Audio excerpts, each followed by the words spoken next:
untuk menentukan bagian jenong apakah yang ini atau yang ini, kita lihat bawahnya. Nah, ketika bawahnya ini jenong, maka di atasnya sini adalah jenong, teman-teman.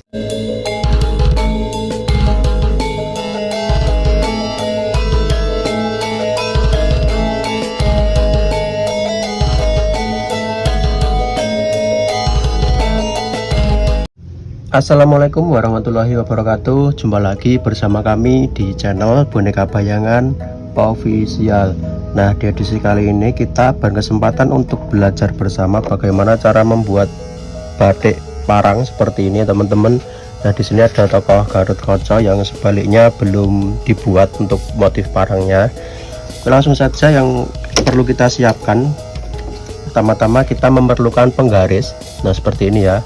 Kemudian ada juga pensil. Nah, usahakan pensilnya selalu lancip seperti ini, teman-teman, agar nyaman ketika kita mempraktekkan.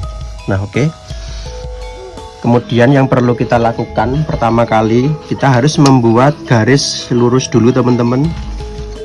Jadi garisnya itu harus ke atas seperti ini ya. Jadi ke atas ke depan. Nah, ke arah bagian depan. Jangan sampai miring ke bagian bawah depan, teman-teman. Nah, itu keliru.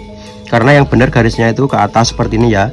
Nah, kemudian di sini ada beberapa garis di penggaris.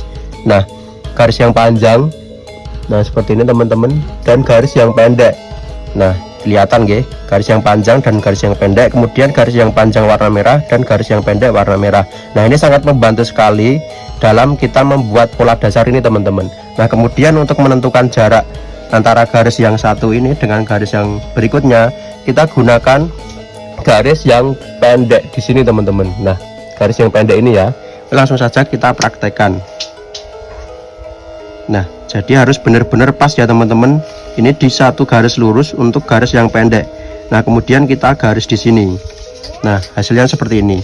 Kemudian kita membuat bidang yang lebar. Nah, jaraknya kita menggunakan patokan dari titik warna merah ini di garis pendek ini ke sisi penggaris. Nah, langsung saja kita praktekkan.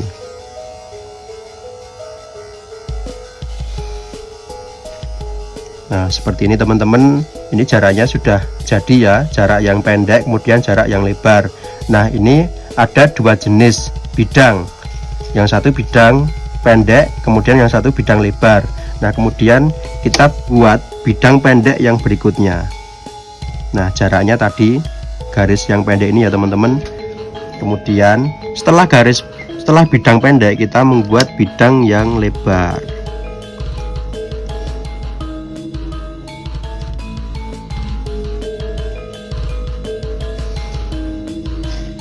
Ya, langsung saja kita garis di sini.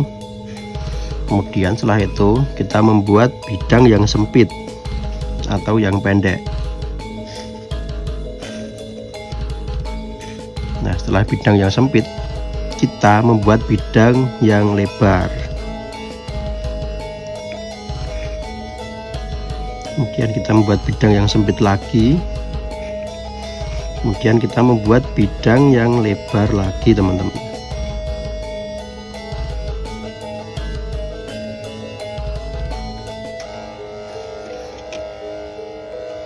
Dan kita buat bidang yang sempit lagi.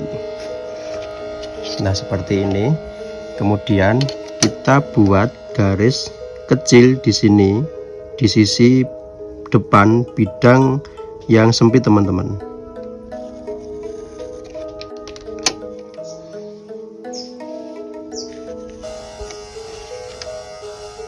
Nah, oke, kita membuatnya untuk di bagian atas dulu semua.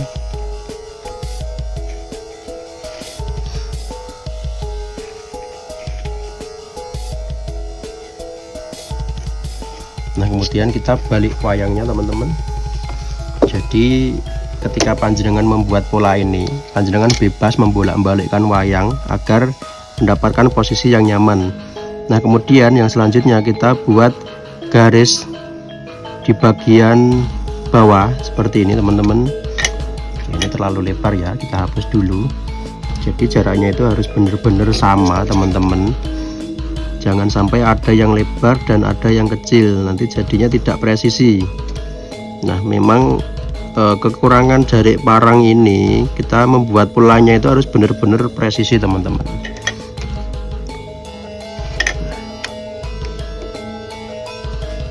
Kemudian kita garis lagi.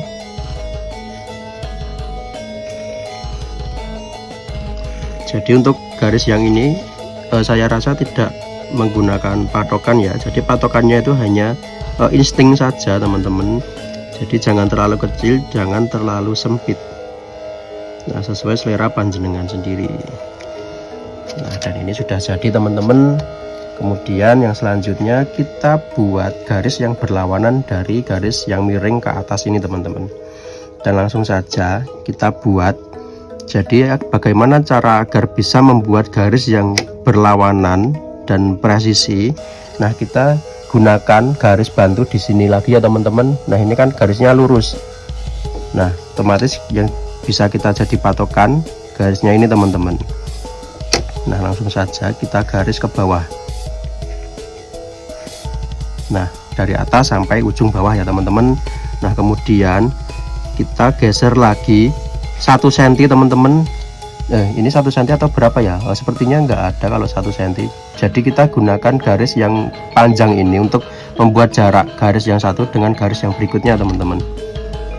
Nah, kita paskan di sini, kemudian langsung saja kita garis dari atas sampai ujung bawah teman-teman. Kemudian kita ulangi di garis berikutnya.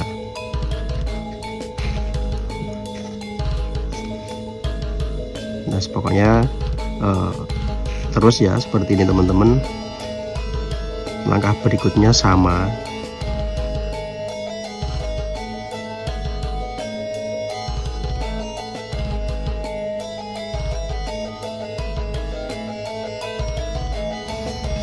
Nah, setelah tercipta garis kotak-kotak seperti ini teman-teman, kita garis lagi. Nah, sebentar saya balik wayangnya. Nah, kita garis dari pojok sini ke pojok bawah sini teman-teman. Nah, contohnya seperti ini, langsung saja kita praktekkan.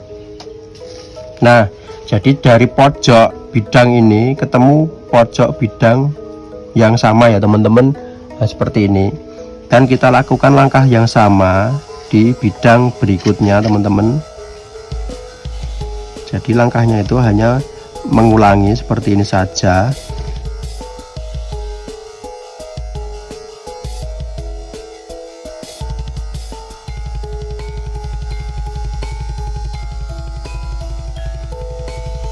Setelah terbentuk pola seperti ini, kita lanjut lagi garis bagian dalamnya teman-teman.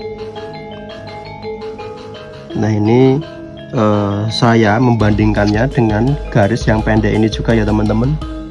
Nah, garis yang pendek ini, kemudian kita garis di sini. Nah, sama semuanya kita lakukan di setiap bidang.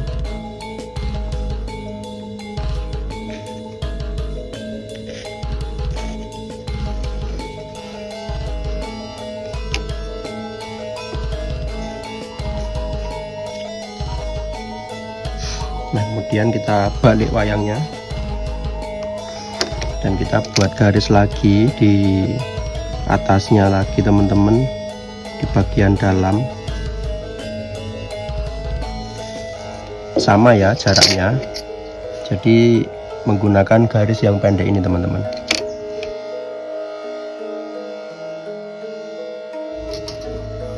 Nah, oke, dan hasil pola dasarnya seperti ini ya teman-teman. Dan ini sangat ruwet sekali ya, memang membuat parang itu sangat ruwet teman-teman. Jadi lebih enak membuat motif alas-alasan. Nah, kan tapi perlu kita belajar untuk membuat parang. Nah, kemudian setelah ini jadi, yang langkah yang kita lakukan selanjutnya adalah membuat gelombang-gelombang atau garis-garis lengkung di sini teman-teman. Nah,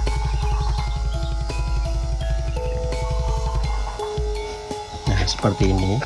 Jadi fungsinya garis tipis di bagian sini itu untuk membuat garis lengkung seperti ini teman-teman. Jadi memang perlu menggunakan pola agar polanya itu juga presisi ya. Nah seperti ini. Nah, jadi tidak acak-acakan. Nah bisa juga tidak menggunakan pola garis itu, akan tetapi panjenengan instingnya itu harus benar-benar kuat. Nah kalau tidak kuat nanti akan melencong-melencong. Nah seperti ini.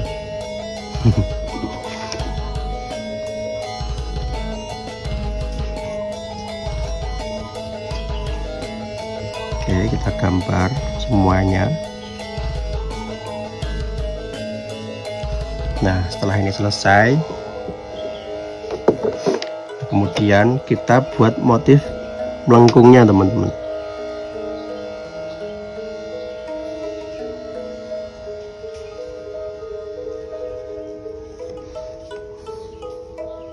Nah kemudian kita tarik ke dalam, thread. Nah seperti ini. Jadi untuk pola hadap, pola bulatnya ini harus ke depan ya, jangan terbalik ke belakang. Nah contohnya seperti ini. Nah ini pola jenongnya ini harus menghadap ke depan ya teman-teman. Nah dan jaraknya kita beri satu spasi ya teman-teman. Jadi ketika ini jenong dan di sini jangan sampai jenong. Nah ini jenong, ini tidak jenong, dan kemudian ini jenong. Nah misalnya ini jenong, nah seperti ini, dan yang belakangnya tidak dibuat jenong. Nah, seperti ini, dan ini jenong lagi, ini tidak jenong, kemudian ini jenong lagi, dan ini tidak jenong. Jadi ini masih satu bagian. Nah seperti itu ya teman-teman. Oke, langsung saja kita lanjut untuk membuat polanya itu tadi teman-teman. Kita selesaikan dulu.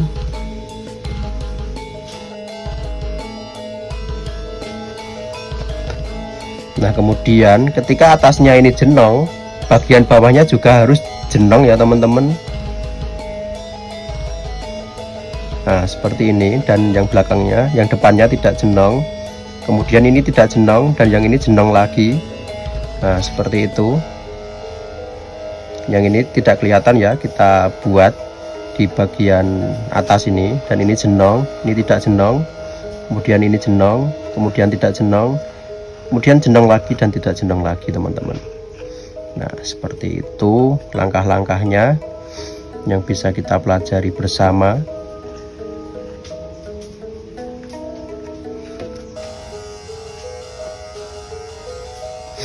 Nah kemudian kalau di sini tidak ada atasnya, tidak jenongnya tidak kelihatan, bagaimana cara menentukan jenong di bagian atasnya?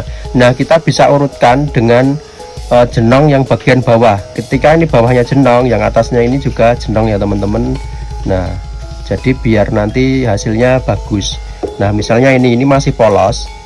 Nah jadi untuk menentukan bagian jenong, apakah yang ini atau yang ini, kita lihat bawahnya. Nah ketika bawahnya ini jenong, maka di atasnya sini adalah jenong teman-teman.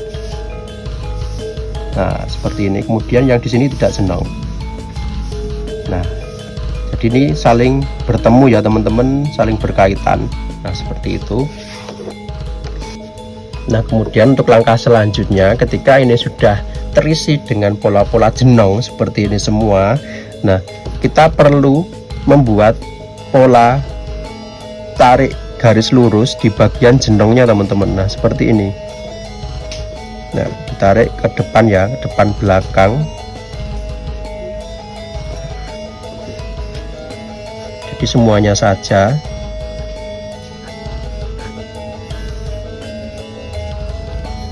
Nah terus jaraknya sampai mana mas? Nah jaraknya itu sampai garis pola awal tadi teman-teman. Jadi ketika ini sudah jenongnya bagian pucuk ya, ini kita tarik ke bagian depan dan sampai ke garis pola awal tadi teman-teman.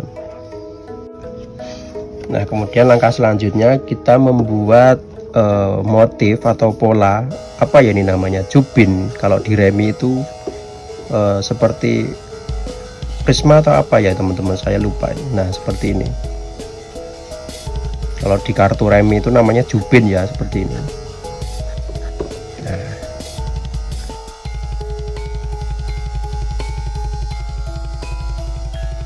Nah jadinya seperti ini teman-teman. Ini adalah pola dasar motif parang ya teman-teman, dan memang sangat ruwet sekali.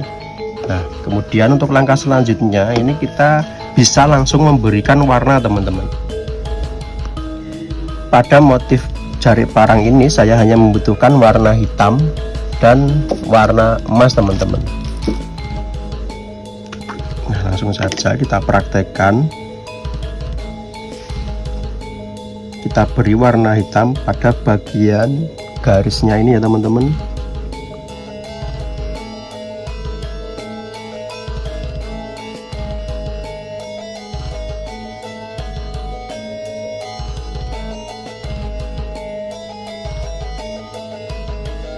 Nah, jadinya seperti ini ya teman-teman, bisa kita lihat di sini. Nah, hasilnya seperti ini untuk bagian bidang yang perlu kita beri warna hitam. Nah, kemudian setelah warna hitamnya ini kering, kita lanjut memberi warna emas.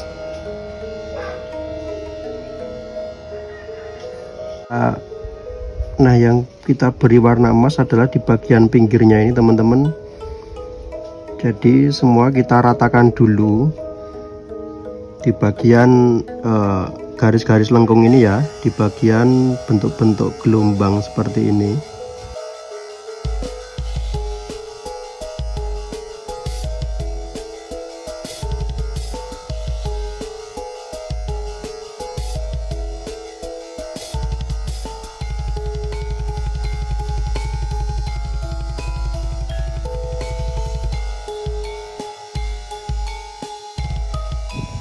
Oke, ini kita sudah selesai untuk memberi warna emas pada bagian pinggir atau di garis-garis lengkung seperti ini ya teman-teman. Kemudian kita isi warna emas di bagian jenengnya ini ya. Oke, langsung saja kita praktekkan.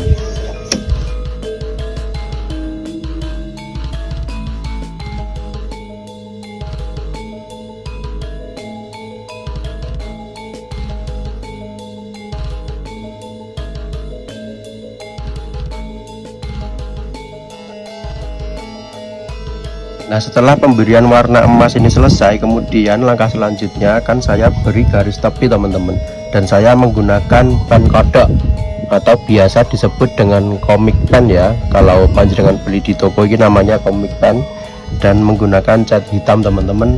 Nah, kalau panjenengan tidak bisa menggunakan comic pen, panjenengan juga bisa menggunakan pulpen biasa atau pen biasa seperti ini ya teman-teman. Oke, langsung saja kita praktekkan. Kita celupkan tintanya.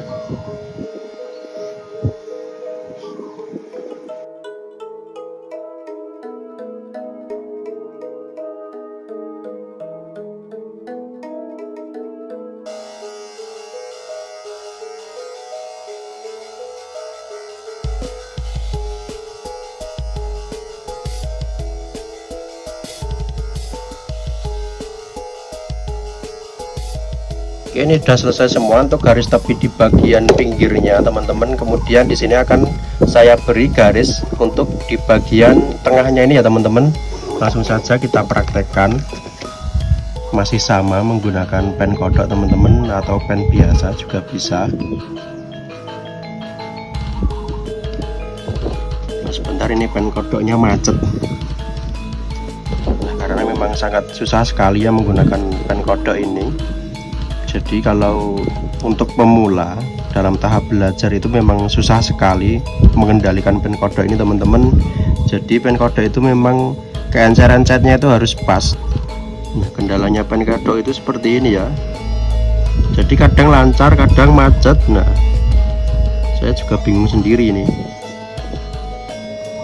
Akan tetapi ketika panjenengan sudah bisa menggunakan pen kodok, akan lebih nyaman daripada menggunakan pulpen biasa teman-teman, karena garis yang dihasilkan itu lebih estetik ya daripada menggunakan pen biasa ya. Meskipun sama-sama terlihat garis, akan tapi sepertinya itu beda itu loh teman-teman ketika dilihatnya, jadi lebih luas.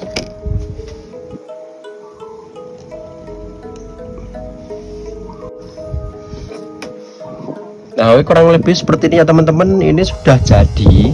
Nah, ini sudah mulai tahap finishing ya.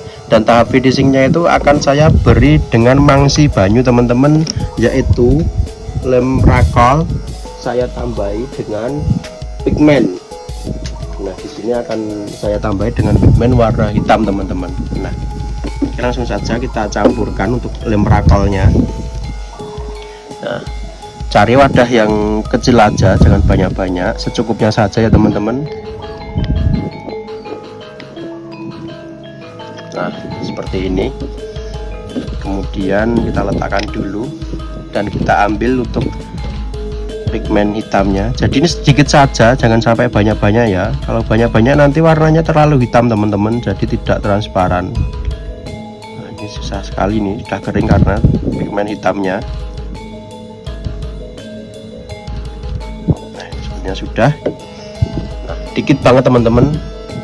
Jadi ya, sakcrit. Nah, sakcrit saja ini terlalu gelap ya teman-teman. Nah, seperti ini gagal.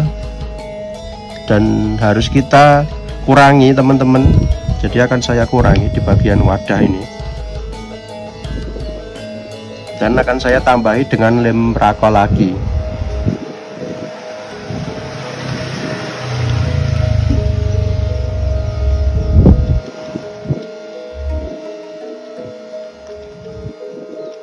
Nah, seperti ini ya. Jadi kita membuat warna abu-abu di sini, jangan terlalu pekat teman-teman.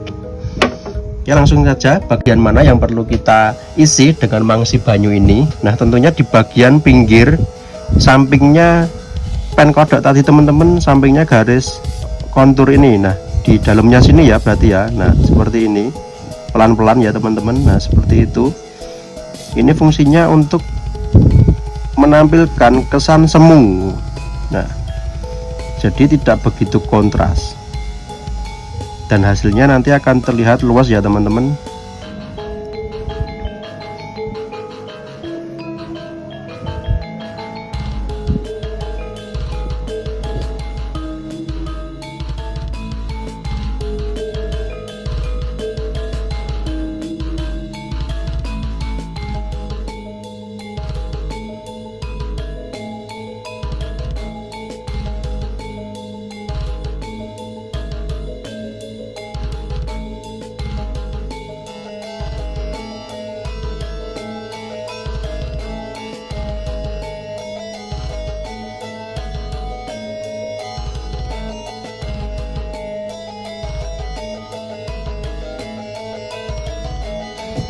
Oke teman-teman, ini sudah jadi ya, dan ini jangan lupa untuk dihapus bekas pensilnya ini teman-teman agar terlihat bersih ya.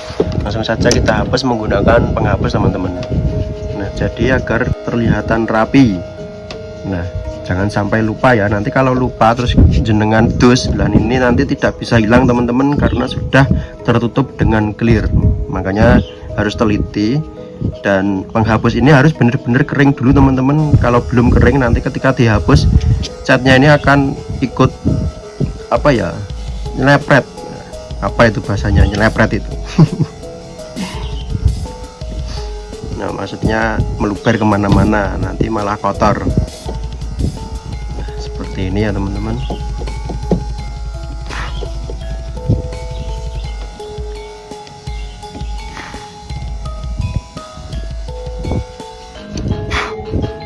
Harus benar-benar bersih ya teman-teman agar tidak terlihat lagi sisa-sisa pensilnya.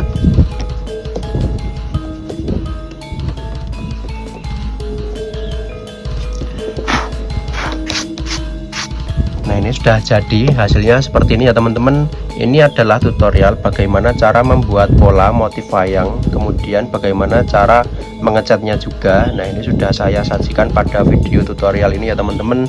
Nah, jangan lupa untuk dipelajari di rumah dan jangan sampai di skip ya, karena ini tutorial itu ada step by stepnya. Kalau panjenengan skip nanti malah ketinggalan langkahnya teman-teman.